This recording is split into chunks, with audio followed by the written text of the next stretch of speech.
Hi hello friends, ಅಡುಗೆ ಮನೆಗೆ ಸ್ವಾಗತ. ಇವತ್ತು ನಾವು ಮಾಡ್ತಿರೋದು ಒಂದು ಆಲೂಗಡ್ಡೆಯಿಂದ ಕುರ್ಕುರಿ ಮಾಡೋದು ಹೆಂಗೆ ತೋರಿಸ್ಕೊಡ್ತೀನಿ ರೀ. ಇದು ಆಲ್ರೆಡಿ ಕುದಿಸಿ ಒಂದು ಆಲೂಗಡ್ಡೆ ಕುದಿಸಿ ಇಟ್ಕೊಂಡಿನಿ. ಇದನ್ನು ಸ್ಮ್ಯಾಶ್ ಮಾಡ್ಕೊಂಡು ರೀ. ಇದು ಒಂದು 3 ಸ್ಪೂನು ಕಾರ್ನ್ಫ್ಲವರ್ ಹಿಟ್ಟು ಹಾಕ್ಕೊಳತ್ತೀನಿ ರೀ. ಇದು ರುಚಿಗೆ ತಕ್ಕಷ್ಟು ಉಪ್ಪು. ಇದು ಚಿಲ್ಲಿ ಫ್ಲೇಕ್ಸ್. ಇದು ಆರಿಗ್ಯಾನೋ. ಇದು ಕೊತ್ತಂಬರಿ. ಅರ್ಧ ಸ್ಪೂನ್ ಖಾರದ ಪುಡಿ ಹಾಕೊಳತ್ತೀನಿ ರೀ. ಇವತ್ತನೇ ಕಲಸ್ಕೊಂಡ್ಬಿಡೋದ್ರಿ.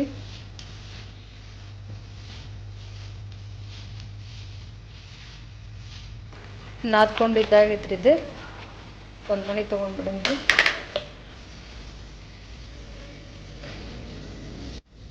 ಈ ಥರ ಮಾಡ್ಕೊರಿ.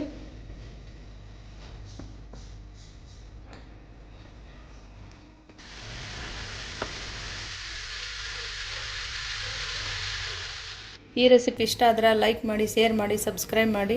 ಕುರ್ಕುರಿ ರೆಡಿ ಇದೆ ನೋಡ್ರಿ.